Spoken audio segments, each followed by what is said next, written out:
एउटा आँटिलो जनताको छोरो डोजर बोकेर निस्किएको छ अनि उसलाई भनिएको छ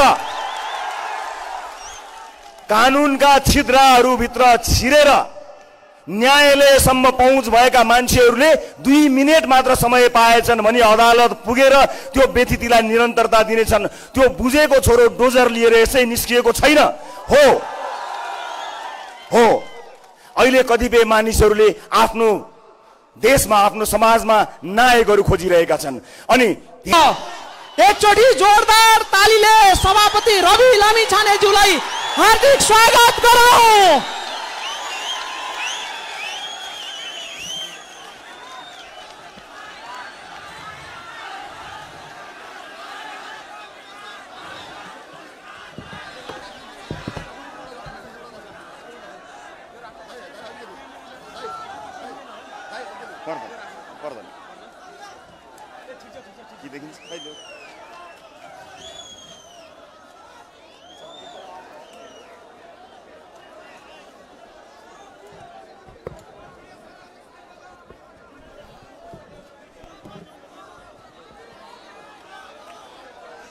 नमस्कार।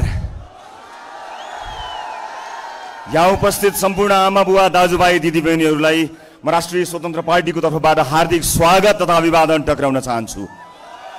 आज हाम्रो कुराकानी हुँदै गर्दा पानी पर्यो भने म तपाईसँगै भिज्छु, मलाई छाता नओढाउनु होला, तपाईँ पनि छाता नओढी बस्नु होला, पानी पर्न सक्छ। यो सङ्केत हो। हामीलाई मौसम पूर्वानुमान थाहा थियो तर हामीले अगाडि तय गरेको बाटो यो पानी भन्दा पनि कठिन छ। त्यो कठिन बाटो हिँड्नको निमित्त हामीले आजैबाट अभ्यास गर्नुपर्छ। म तपाईसँगै भिज्नेछु, आज तपाईँ पनि हामीसँगै भिज्नु होला। त्यो एउटा सन्देश आफैमा एउटा जानेछ कि नेपाली जनता अब परिवर्तनको लागि कुनै पनि चुनौतीको सामना गर्न तयार हुनेछन्। आज हामी यो सन्देश राजधानीबाट दिनेछौँ। देशभर पुगेर आयौँ, सातै प्रदेशमा समितिहरू निर्माण भयो र अन्त्यमा सबैका कुराहरू सुनेर हामी राजधानी आएका छौं। हामीले यो संयोग पारेका होइनौं, हामीले जानाजान राजधानीको यो ठाउँ छानेका हौं। र आज खुल्ला मञ्चमा उभिनुको पछाडि एउटा ठूलो कारण छ। यसरी यो खुल्ला मञ्चले धेरै युवा नेताहरू दियो जो आज भूतपूर्व युवाको रूपमा रहनु भएको छ। यो खुल्ला मञ्चले आश गरेको थियो। यो खुल्ला मञ्चले आश गरेका कैयौं नेताहरू आज यो देशको भाग्य बदल्ने ठाउँमा नपुगेका होइनन्, पुगेका हुन्। तर तिनले यो खुल्ला मञ्चलाई धोका दिए।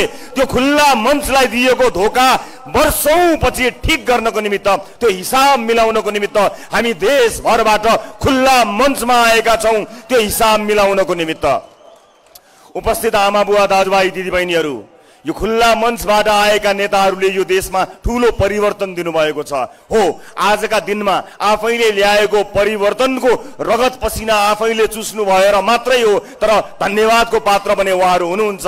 परिवर्तनका लागि उहाँहरूलाई हामी धन्यवाद दिन सक्दछौँ। आज मन ठूलो पारेर, हृदय ठूलो पारेर, विशाल मनले यो विशाल सभामा हाम्रा लागि, हाम्रा पुस्ताका लागि विभिन्न कालखण्डमा लडेर राजनीतिक परिवर्तन ल्याइदिनु हुने सम्पूर्ण अघिल्ला बुवा पुस्ताहरूलाई धन्यवाद दिन चाहन्छु। म यही मञ्चबाट जहाँबाट उहाँहरूले ललकारेर परिवर्तनको शङ्खनाद गर्नुभएको थियो। तर हाम्रो दुःख यति हो कि यहाँ गरेको बाचा सत्तामा पुगेर, कुर्सीमा पुगेर बिर्सनुभयो। यति मात्र दुःख लागेको हामीलाई। तपाईहरूको इतिहाससँग हामीले लज्जित हुनु केही पनि पर्दैन, तर वर्तमान यति घिनलाग्दो हो कि भविष्यको कल्पना गर्दा पनि हाम्रो सातो जाने भयो। त्यसकारणले टेलिभिजनको स्क्रिनमा नै रमाएको मान्छे म त्यो स्क्रिनमा हटाउन सकिन र तपाईहरूको साथ समर्थनको लागि यो पोहर सफा गर्नको लागि आएको छु।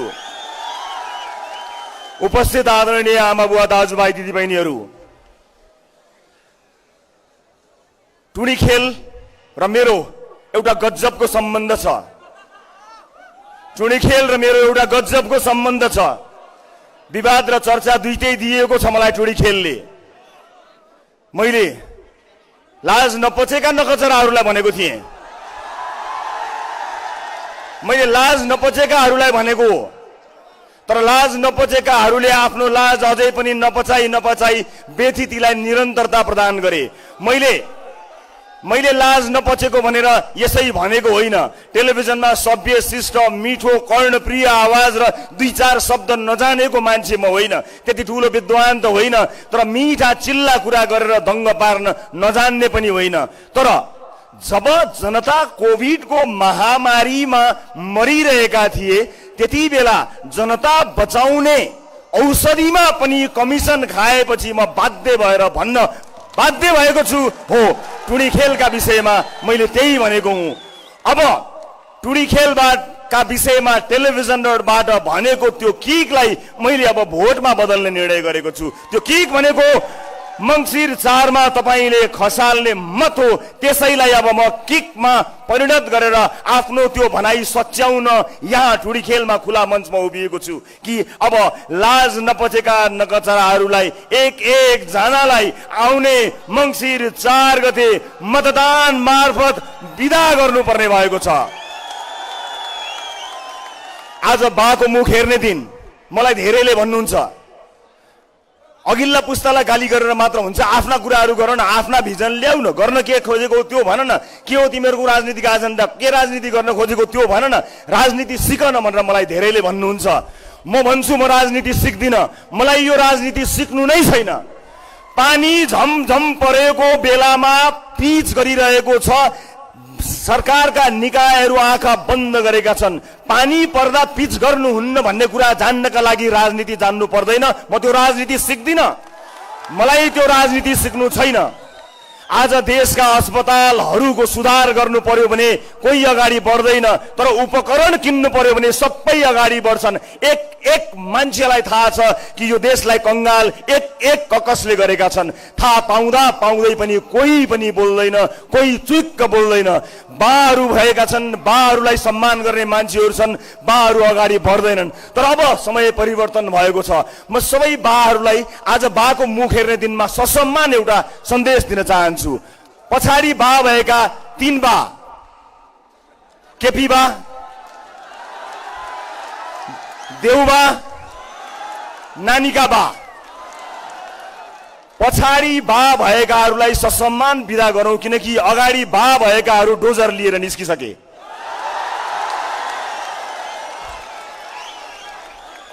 अब पछाडि बा भएकाहरूलाई ससम्मान सम्मान सहित विदा जनताले गर्नुपर्ने हुन्छ उहाँहरूले दिनुभएको योगदानका लागि। हामीले सामान्य कुरा मानेका हौं। मलाई राजनीति जान्नु छैन मैले यस अर्थमा भनेको कि राजनीतिका ती घिनलाग्दा दाउपेचहरू जान्न छैन भनेको। हामीलाई तिमीहरूको विचार के हो, आदर्श के हो, सिद्धान्त के हो, दर्शन के हो भनेर भनिन्छ। सबैभन्दा पहिला हामी यही सोध्न चाहन्छौं कि नेपालका राजनीतिक दलहरूले आफ्नो घोषणा पत्रमा, आफ्नो विधानमा बोलेर होइन लेखेर भनेका छन् कि यसो यसो गर्छौं भनेर। अनि हरेक चुनावमा जनतालाई लेखेर भनेका छन्, लेखेर लिखितम रूपमा कि यो गर्छौं यो गर्छौं यो गर्छौं यो गर्छौं यो गर्छौं। जनतालाई लेखेर गरिएको छ वाचा। विभिन्न उम्मेदवारहरूले हरेक ठाउँमा भाषणहरूमा गएर बोलेर वाचा गरेका छन्, बोलेका छन्। ती बोलीहरू त्यही छन्। टेलिभिजन, पत्र पत्रिका, अनलाइन सबतिर गएर बोलेर वाचा गरिएको छ। ल छोडिदिनुहोस् यी वाचाहरू पनि। एउटा दलले गरेको, कुनै अमुक दलले गर्यो, एउटा कुनै दलभित्रको नेताले गर्यो, जोसमा बोल्यो, होसमा बोल्यो, खाएर बोल्यो, जे खाएर बोल्यो, केही नखाएर बोल्यो, छोडिदिनुहोस्, त्यो पनि कुरा भएन। हामीले हेर्ने नेपालको संविधान हो। यो देशको संविधानले लेखेरै हामीलाई वाचा गरेको छ कि नागरिकको स्वास्थ्य यस्तो हुनुपर्छ, नागरिकको शिक्षा यस्तो हुनुपर्छ, नागरिकको सुरक्षा यस्तो हुनुपर्छ, महिलाको सुरक्षा यस्तो हो, बालबालिकाको स्वास्थ्य र सुरक्षा यस्तो हो, पूर्वाधारहरू यसरी बन्नु पर्दछ, समाजमा मानवाधिकारको अवस्था यो हुनुपर्दछ, हरेक छोरीहरू सुरक्षित हुनुपर्दछ भनेर नेपालको संविधानले तपाईँ हामीलाई लेखेर वाचा गरेको छ। हो, राष्ट्रिय स्वतन्त्र पार्टी कुनै दलका कुनै मान्छेले गरेको वाचाको हिसाबहरू नमाग्ला, तर संविधानले लेखेर भनेको कुराको रक्षा गर्नको लागि कोही न कोही चाहिने भएको छ। हामीलाई दलको घोषणा पत्रमा अब विश्वास भएन, हाम्रो पनि विश्वास नगर्नुस्, केही छैन। तर नेपालको संविधानले विभिन्न कालखण्डमा मानिसले रगत बगाएर ल्याइएको नेपालको संविधानले लिखितम रूपमा एउटा वाचा गरेको छ।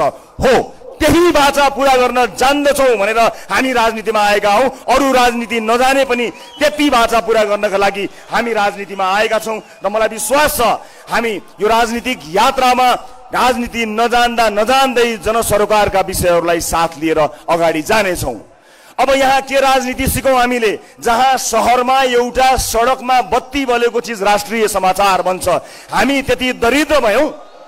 आज सडकमा एउटा बत्ती बल्यो भने, एउटा ट्राफिक लाइट बल्दा राष्ट्रिय समाचार बन्ने गरी दरिद्र बनाइएको छ हामीलाई। अनि नयाँ पुस्ताले तपाईहरुबाट भएन भन्दा राजनीति सिकेर आऊ, तिमीहरूको दर्शन के हो भनेर भनिएको छ। एउटा भ्रष्टाचारी समाउनु पर्यो भने ठाउँ ठाउँको जग हल्लिन्छ। अहिले एउटा आँटिलो जनताको छोरो डोजर बोकेर निस्किएको छ अनि उसलाई भनिएको छ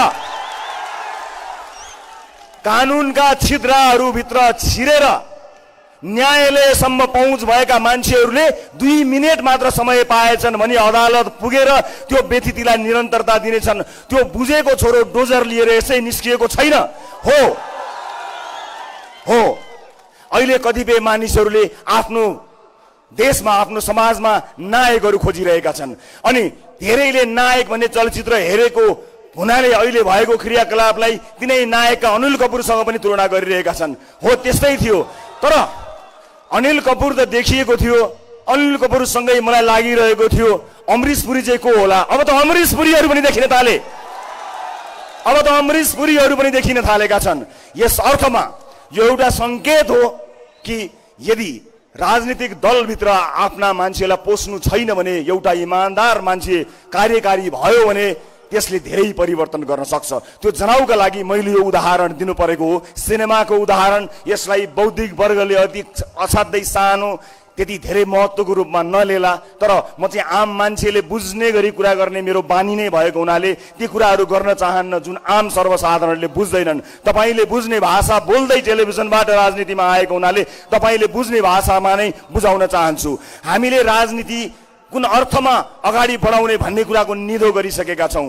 आज राजनीतिक दलका विभिन्न भातृ संगठनहरू राज्य कोषको दोहन गर्ने ठाउँ बनेका छन्। यसलाई बुझेर हामीले राजनीतिमा भातृ संगठनहरूलाई बन्द गरिदियौं। त्यही भएर हामीलाई राजनीति जानेका छैनन् भनिएको छ। हामीलाई जान्नु छैन।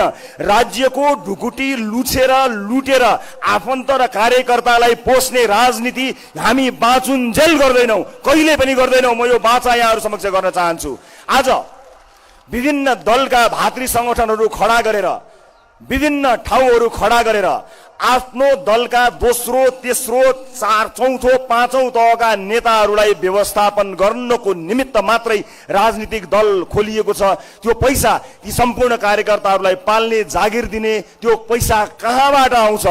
त्यो पैसा उनीहरूको व्यक्तिगत सम्पत्तिबाट गएको छैन। त्यो पैसा तपाईले र हामीले दुःख गरेर काम गरेको ट्याक्सको पैसा गएको छ र त्यो पैसाबाट राज्य कोष दोहन गरेर आफ्ना दलका कार्यकर्ताहरू पालिएका छन्। हामीले त्यसलाई बन्देज गर्यौं। राष्ट्रिय स्वतन्त्र पार्टीमा अघि श्रद्धेय मदन राईज्यूले भन्नुभयो जस्तो एउटा पनि मान्छेले झोला बोक्नु पर्दैन, हामीसँग कार्यकर्ता छैनन्। हो, शुभचिन्तक छन्, तपाई जस्ता शुभचिन्तक जसले पानीको एउटा घुटको पनि नपिइकन आज परिवर्तनको लागि आउनु भएको छ नि। तपाईको बलमा राजनीति गर्दैछौं हामी, तपाईको आडमा, तपाईको भरमा निस्किएको छौं हामी।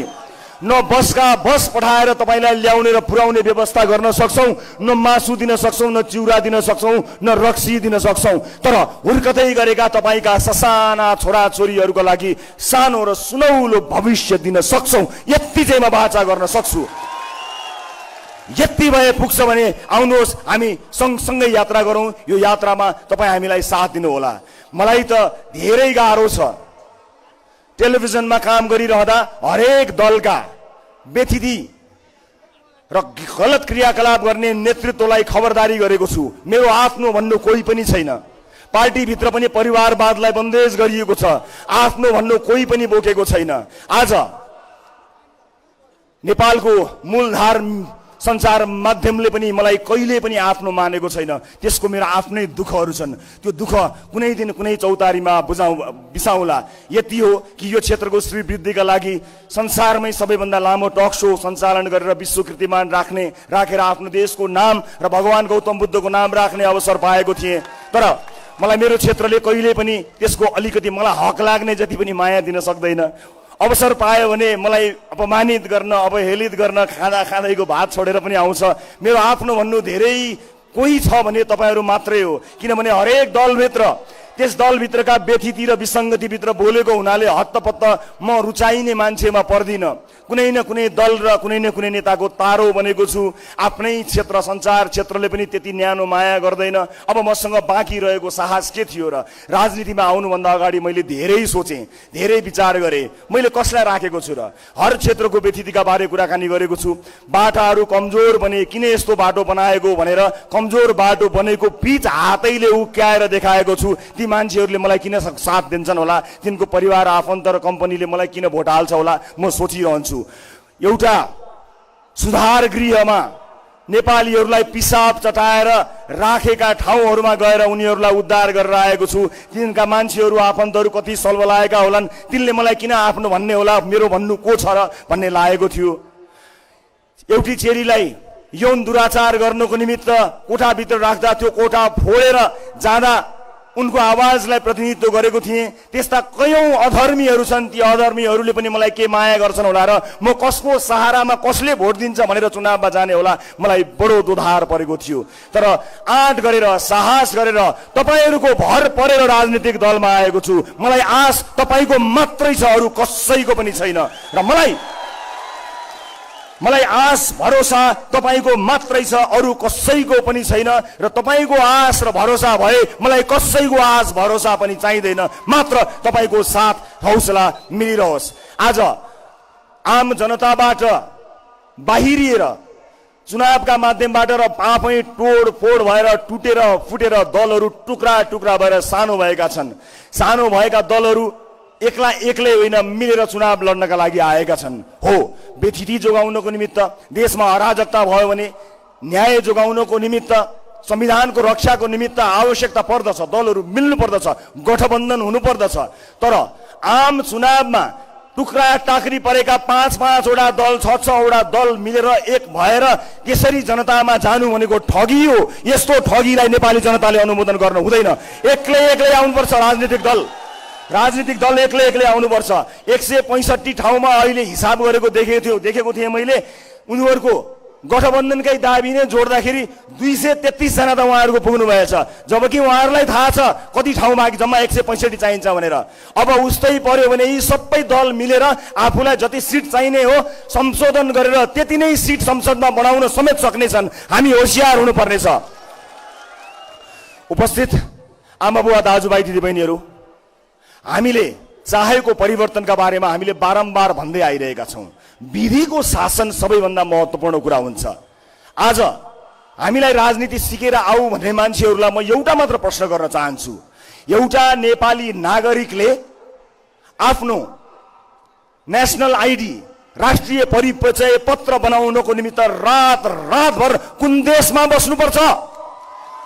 नागरिकलाई एउटा नागरिक परिचय पत्र, नेशनल आइडी, राष्ट्रिय परिचय पत्र दिनका लागि राजनीति सिक्नुपर्छ भने म जिन्दगीभरि त्यो राजनीति सिक्दिन। नेपाली जनतालाई रातभर कुराउने, नेपाली जनताले उपचार पाउने अस्पतालमा बिरामी र बिरामी कुरुवा भैँमा सुत्ने, बाथरूम पिसाब फेर्न गएको मान्छे बन्ता गरेर निस्किन्छ त्यस्तो बनाउने, बाटोघाटो खाल्डा बनाउने, बाटो बन्दैन, बन्यो भने 1 वर्षमा भत्किन्छ त्यस्ता बाटोहरू बनाउने, अनि त्यस्ता बाटो बनाउने मान्छेहरूलाई नेताहरूले संरक्षण गरेर राखिदिने, अदालत तिनैलाई संरक्षण गर्ने ठाउँ बनिदिने। अनि यस्तो राजनीति सिकेर अनि बल्ल हामी राजनीतिमा आउनुपर्ने हुँदैन। यसपटक हुँदैन। यो मङ्सिर 4 गते हामी राजनीति सिक्दै गरौँला। सिक्दै गर्दा पनि यति घिनलाग्दो राजनीति सिक्ने रहर हामीलाई छैन। हामी कुनै बाध्यतामा पनि छैनौँ। यसपटक यो व्यथितिको मेन स्विच अफ गर्ने अठोट गरेर हामी मैदानमा आएका छौँ। उपस्थित आदरणीय दाजुभाइ दिदीबहिनीहरू, आज यो मञ्चमा उपस्थित हुनुभएका मानिसहरूलाई तपाईँले कति चिन्नुभयो कति चिन्नु भएको छैन म जान्दिन, तर यो देशले उहाँहरूलाई चिन्नु पर्दछ। उहाँहरूलाई मात्र होइन, उहाँहरू जस्ता त्यस्ता व्यक्तिहरूलाई चिन्नु पर्दछ जसलाई चिनिसकेपछि मात्र यो देश परिवर्तन हुन सक्छ। शिक्षाको क्षेत्रमा, स्वास्थ्यको क्षेत्रमा अभियान चलाएर विभिन्न पेशा र व्यवसायमा उत्कृष्टता हासिल गरेका मानिसहरू यसपटक चुनाव लड्नका लागि आउँदैछन्। हामीले आफूले चिनेका मान्छेहरूलाई मात्रै टिकट दिएर देशमाथि अन्याय अत्याचार गर्ने बारेमा सपनामा पनि सोचेका छैनौँ। यसर्थमा यहाँ उभिएका मानिसहरूलाई तपाईँले र अब आउन सक्ने सम्भावना भएका मानिसहरूलाई तपाईँहरूले चिन्नुपर्ने हुन्छ। तपाईँले चिन्नु भएन भने आफूले चिन्दै आएका, देख्दै आएका, भोग्दै आएका मानिसहरूलाई निरन्तर भोट हाल्नु भयो भने हाम्रो अभियान सफल हुन सक्दैन। यसर्थमा हामी जनताको सेवा नगर्ने मानिसलाई आफ्नो घण्टी चुनाव चिन्ह दिँदैनौँ। घण्टी चुनाव चिन्ह दिइसकेपछि जिताएर पठाउने जिम्मा तपाईँलाई लगाएका छौँ। यदि हामीले घण्टी चुनाव चिन्ह दिएर पठाएका मानिसहरू कथम कदाचित तिनले हामीलाई झुक्क्याएछन् भने तपाईँ नझुक्नु होला। कुनै पनि राजनीतिक दलले आफ्नै उम्मेदवार सक्षम छैन भने भोट नदिनुहोस् भन्दैन। तर म राष्ट्रिय स्वतन्त्र पार्टीको सभापतिको हैसियतले यो मञ्चबाट उठेर भन्छु, हामी सकेसम्म सक्षम, इमान्दार, राष्ट्रप्रेमी मानिसलाई घण्टी चुनाव चिन्ह दिएर आउने चुनावमा पठाउँदैछौँ। कथम कदाचित हामी झुकियौँ भने, हामी उसलाई चिन्न जान्न पछि पर्यो भने तपाईँ पछि नपर्नु होला, तपाईँ नझुक्किनु होला। अब तपाईँले झुक्किनु भयो भने 5 वर्षमा यो देशको धेरै बर्बादी हामीले हेर्नुपर्ने हुन्छ। यस अर्थमा उपस्थित सबैजनालाई म यही अनुरोध गर्न चाहन्छु कि आउने चुनावमा घण्टी चुनाव वाहकलाई पनि प्रश्न सोधेर मात्र भोट हाल्नु होला। अन्य दलहरूका हकमा हामीले भन्नै पर्दैन। उपस्थित आमाबा, दाजुभाइ, दिदीबहिनीहरू, यहाँ उपस्थित तपाईँहरू धेरैजना सम्भवतः कुनै न कुनै दलमा विश्वास, सदस्यता या केही आशा लिएर योभन्दा अगाडि बढ्नु भएको हुन सक्दछ। मलाई थाहा छ, स्वाभाविक पनि हो। राजनीतिले गाँजेको समाजमा कुनै न कुनै ढङ्गले राजनीतिमा आबद्ध हुन बाध्य पारिएको छ। एउटा पेसा व्यवसाय गर्ने मान्छेले आफ्नो पेसा व्यवसाय गरेर खान पाउने वातावरण छैन। एउटा राजनीतिक दलको आश्रय लिएन भने उसको उठीवास लाग्छ। एउटा दलको छातामुनि बसेन भने उसको उठीवास लाग्छ। त्यस्तो नहोस् भन्नका लागि हामीले पेसा व्यवसायीहरूलाई हाम्रो दलमा समावेश गरेका छैनौँ। हामीले कुनै भातृ सङ्गठन बनाएका छैनौँ। हामीले पेसा व्यवसाय गर्ने मानिसहरूले आफ्नै पेसा र व्यवसाय गर्न सकुन् भन्ने परिकल्पना गरेका छौँ। यो देशका ठुला ठुला व्यापारी व्यवसायीहरू, संसारले चिनेका देशका एकमात्र अर्बपतिहरू समेत राजनीतिक दलमा पुग्न बाध्य भएका छन्। त्यो तिनको रहर होइन, तिनको बाध्यता हो। एउटा मान्छेलाई अर्बपति भइसक्दाखेरि पनि दलको छाता चाहिने कस्तो संस्कार बनायो हामीले सोच्नुपर्ने बेला आएको छ। बाध्य भएर बच्नका लागि त्यहाँ आश्रय लिनुपर्ने अवस्था राजनीतिक दलहरूले पुर्याएका छन्। तर हामीले परिकल्पना गरेको देशमा यो देशका व्यापारी व्यवसायहरूलाई कुनै अमुक दलले संरक्षण गर्ने होइन, राष्ट्रको नीतिले संरक्षण गर्ने हो, सरकारको नीतिले सुरक्षा दिने हो। कुनै दलको छातामुनि गएर कुनै व्यापारी, व्यवसायी, विद्यार्थी, कुनै पनि पेसाकर्मी लुक्न नपरोस्, हामी त्यस्तो देशको परिकल्पना गरिरहेका छौँ। उपस्थित आदरणीय दाजुभाइ, दिदीबहिनीहरू, यो खुला मञ्चमा आएर परिवर्तनको धेरै ठुलो शङ्खनाद गरिएको छ। एउटा यस्तो बेला आएको थियो 62-63 कि कुनै पनि पेसा व्यवसायमा लागेको मान्छेले आफ्नो पेसा व्यवसाय नभनेर सरासर मैदानमा उभिएको बेला आएको थियो। किनकि व्यथिति यति मौलाएको थियो, परिवर्तन यति जरुरी थियो। न पत्रकार, न लेखक, न कलाकार, न विद्वान, न बुद्धिजीवी, न कृषक, न मजदुर, सबैजना सडकमा उत्रिनु पर्ने अवस्था आएको थियो। तर व्यथितिले यसरी जरो गाडेको छ कि अब बेला त्यही आएको छ। हर क्षेत्र, हर वर्गको मान्छेले यसपटक घण्टी बजाउनु पर्ने अवस्था आएको छ। अब त्यो अवस्था आइसकेको हुनाले अब हामी सबैलाई आरामले बस्ने सुविधा छैन। म आज एउटा मन खोलेर एउटा कुरा भन्न चाहन्छु। राजनीतिमा आउने नआउने भन्ने बारे विगत लामो समयदेखि विचार विमर्श गर्दै आएको मान्छे हुँ। यद्यपि राजनीतिबाट मात्र हस्तक्षेप हुन्छ र प्रदेश परिवर्तन गर्न सकिन्छ भन्ने आशयका मेरा 10 वर्ष अगाडिका भिडियोहरू यहाँहरूले युट्युबमा अहिले पनि हेर्न सक्नुहुन्छ होला। त्यो हुटहुटी हिजैदेखि लागिआएको थियो।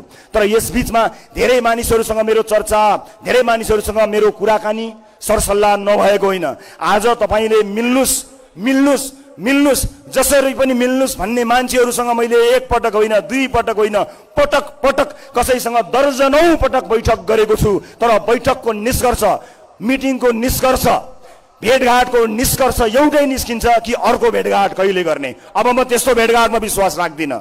यो दल मेरा लागि, मेरो परिवारका लागि, मेरा साथीका लागि, मेरा सदस्यका लागि होइन, तमाम ती परिवर्तन चाहने नेपालीहरूको लागि हो। जो कोहीका लागि पनि राष्ट्रिय स्वतन्त्र पार्टी खुल्ला रहेको छ, खुल्ला भएर राष्ट्रिय स्वतन्त्र पार्टीमा आउनुहोला।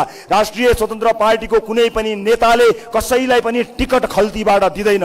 सक्षम मान्छेले प्राइमेरी चुनाव जितेर उम्मेदवार हुन पाउने व्यवस्था छ। आज सदस्यता लिएको साधारण सदस्यले भोलि पार्टीमा मसँग सभापतिमा चुनाव लडेर मलाई हराओस्, म त्यस्तो मान्छेको खोजीमा रहेको छु।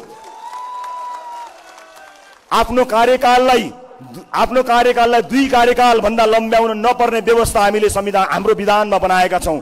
हामी कसरी फरक छौं? एउटै हौ तिमीहरू भन्नेहरूलाई हाम्रो प्रश्न यही छ, हामी एउटै होइनौं। आजको युग डिजिटल युग हो। अहिले हामी पार्टी निर्माणको चरणमा छौं र तपाईहरु यति धेरै मानिसहरूलाई एक ठाउँमा हामीले भेला गर्नु परेको हो। अन्यथा हामी अब फिजिकल होइन डिजिटल भेटघाटमा विश्वास गर्नुपर्दछ भनेर हामीले डिजिटल डेमोक्रेसीको अभ्यास ल्याएका छौं।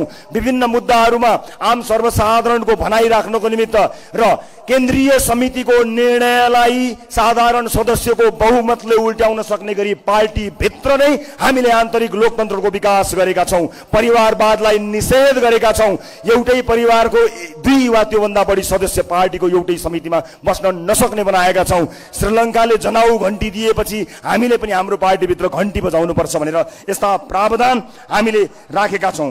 उपस्थित आदरणीय आमा बुवा दाजुभाइ दिदीबहिनीहरू, हामी धेरै कुरा भन्नका लागि बोल्नका लागि यहाँ आएका पनि होइनौँ र म त विशेष गरेर टेलिभिजनमा यो मान्छेले यहाँ यसरी खायो भनेर प्रमाण सहित भिडियो सहित अडियो सहित देखाउँदै आएको मान्छे मलाई अमूर्त गफ भएका भाषणहरूमा असाध्यै डर लाग्छ। त्यस्ता भाषण कलामा म निपुण छैन र त्यो भाषण कलामा निपुण हुने चाहना पनि छैन। र कुरा यति हो कि सीमित स्रोत साधनका रूपमा एउटा संसार कर्मीका रूपमा कयौं व्यथितिको विरुद्ध तपाईँ विरुद्ध लड्दै आएको हुँ। तपाईलाई अन्याय पर्दा, तपाईलाई अप्ठ्यारो पर्दा, तपाईलाई गाह्रो हुँदा, तपाईले आफ्नो जाने ठाउँ नै पाइन भन्दै मेरो रवि भाइ छ, मेरो रवि दाइ छ, मेरो रवि छोरो छ, मेरो रवि भतिज छ भनेर जसरी तपाईँ टेलिभिजनमा आउनु भएको थियो, अब आउने मङ्सिर 4 मा तपाईले हाम्रो टिमलाई नै विजयी गराउनु भयो भने तपाईको जाने ठाउँ हुनेछ। तपाईं जाने ठाउँ हुनेछ मात्र होइन, त्यस्ता ठाउँहरूको आवश्यकता नपर्ने गरी 24 घण्टा नागरिकको सेवा गर्ने त्यस्ता केन्द्रहरू स्थापना गरेर हामी तपाईको आँसु पुस्न तपाईको ठाउँमा हुनेछौँ। यो मैले यहाँ उभिएर गरेको वाचा हो, भाषण होइन। यसको एक एक शब्दको हिसाब मसँग तपाईहरूले जहिले पनि माग्न सक्नुहुनेछ। म त्यो वाचा गर्नको लागि आएको छु। आज टेलिभिजनबाट निस्किँदै गर्दा आम मान्छेहरू कयौंको समस्या हामी देखिरहेका छौं। उहाँहरूलाई धेरै दुःख परिरहेको छ। कतिपय साथीहरूले त्यसलाई निरन्तरता दिइरहनु भएको छ, कतिपय साथीहरूले जान पाइएन, हाम्रो आवाज अलि बुलन्द भएन भन्नुभएको छ। याद राख्नु होला, यदि यो यात्रामा सफलता मिलेन भने ती तमाम दुःख पाएका मानिसहरूको जाने ठाउँ बन्ने छैन। ती सम्पूर्ण दुःख र अन्यायमा परेका आम दाजुभाइ दिदीबहिनीहरूको एउटा यस्तो थलो त्यो सरकार बनोस् भनेर सुरुवाती दिनदेखि नै सिंहदरबारको त्यो गेटलाई आम सर्वसाधारणको लागि खोल्ने प्रतिबद्धता हामीले गरेका छौं। सिंहदरबारको त्यो ढोका जनताका लागि खोल्नुपर्छ। त्यो खोल्ने दिन हामीले मङ्सिर 4 का रूपमा लिएका छौं। उपस्थित आमा बुवा दाजुभाइ दिदीबहिनीहरू, यो मञ्चमा धेरै आशा बोकेर विभिन्न राजनीतिक दलको आह्वानमा कयौं मानिसहरू आएर जम्मा भएका छन्। आज हामीले सामान्य आह्वान गरेका हौं र त्यो सामान्य आह्वानलाई सिरोपर गरेर तपाईहरु यहाँ उपस्थित भइदिनु भएको छ। यो हाम्रा लागि तपाईले लगाउनु भएको गुण हो, यो ऋण हो। यो ऋणको एक पैसा ब्याज सहित असुल गरेर देखाउने वचनबद्धता म यहाँहरु समक्ष व्यक्त गर्न चाहन्छु। उपस्थित आमा बुवा दाजुभाइ दिदीबहिनीहरू, र हामीलाई विश्वास छ कि जुन काम यहाँहरुले देखेर हामीलाई माया गर्नुभयो, हौसला दिनुभयो र तिमीहरू विकल्प हुन सक्दछौ, राजनीतिको व्यथितिलाई चिर्न सक्दछौ भन्नुभएको छ, त्यसलाई हामी पूरा गरेर देखाइदिनेछौँ। जति पनि नयाँ साथीहरू हुनुहुन्छ, जति पनि वैकल्पिक उम्मेदवारका रूपमा आउनुभएको छ, उहाँहरूलाई हाम्रो प्रक्रियाभित्र स्वागत गर्नका लागि हामी आतुर छौँ, हामी तयार भएर बसेका छौँ। हामी ती सक्षम सम्पूर्ण उम्मेदवारहरूलाई हामीसँग सहकार्य गर्नको निमित्त आह्वान पनि गर्न चाहन्छौँ। उपस्थित आमा बुवा दाजुभाइ दिदीबहिनीहरू, भन्ने कुराहरू भन्दा गर्ने कुराहरू धेरै छन्। आजबाट हामी उपत्यकामा पनि फैलिएका छौं, उपत्यकामा फैलिएसँगै अब हाम्रो आफ्ना साथीभाइहरू पनि हुनेछन्। उहाँहरूका माध्यमबाट तपाईँ हामीसँग आबद्ध हुनुहोला। केही बेरपछि बन्द सत्र सुरु हुनेछ। उपत्यकाका विभिन्न जिल्लाहरू र पालिकाहरूमा सहभागी हुने चाहनेहरूको हामीलाई आवश्यकता पर्नेछ। पार्टीसँग सँगै सहकार्य गर्ने तपाईँहरूको आवश्यकता हामीलाई पर्नेछ।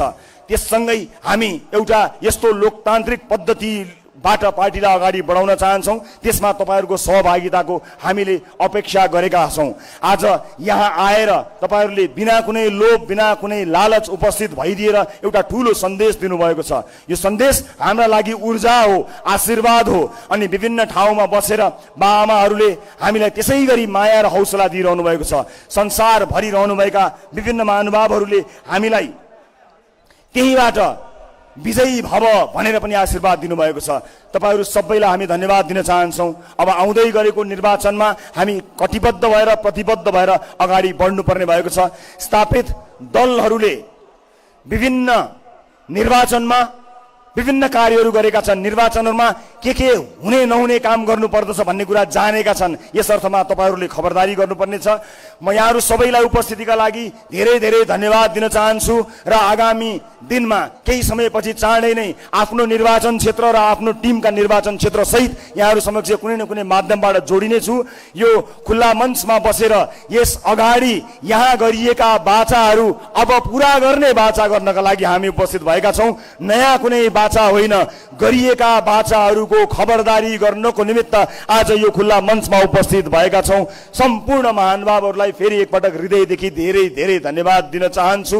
र हामीले हाम्रा सभाहरूमा, हाम्रा कार्यक्रमहरूमा भनेका भनाइहरूको रेकर्ड तपाईँहरूले राख्नुहोला। ती भाषण होइनन्, ती तपाईँलाई हामीले गरेको बाचा हुन्। ती बाचाका एक एक अक्षरलाई हामीले पालना गर्नुपर्नेछ। त्यसका लागि तपाईँहरू तयार रहनुहोला। र विशेष गरेर यही मञ्चमा उभिएर यही टुँडी खेल जोगाउने आन्दोलनको एउटा सहभागी हुने अवसर मैले पनि प्राप्त गरेको थिएँ। मलाई आज गर्व लागेको छ। त्यही उभिएर राजनीतिक यात्राको बारेमा पनि तपाईँलाई बताउन पाएको छु। र अब बर्सातको सम्भावना भएको हुनाले बन्द सत्रको बारे जानकारी साथीहरूलाई अर्को सूचनाबाट हुने जानकारी आएको छ। बन्द सत्रमा सहभागी हुन चाहनेहरूले हामीलाई सम्पर्क गर्नुहुनेछ भन्ने विश्वास लिएको छु। यति भन्दै म आज आफ्नो भनाइ यही टुङ्ग्याउँछु। हाम्रो यात्रा सुरु भएको छ। मङ्सिर 4 मा गएर यो यात्रा ब्यालेट बक्समा गएर मात्र टुङ्गिनेछ। सबैको जय होस्।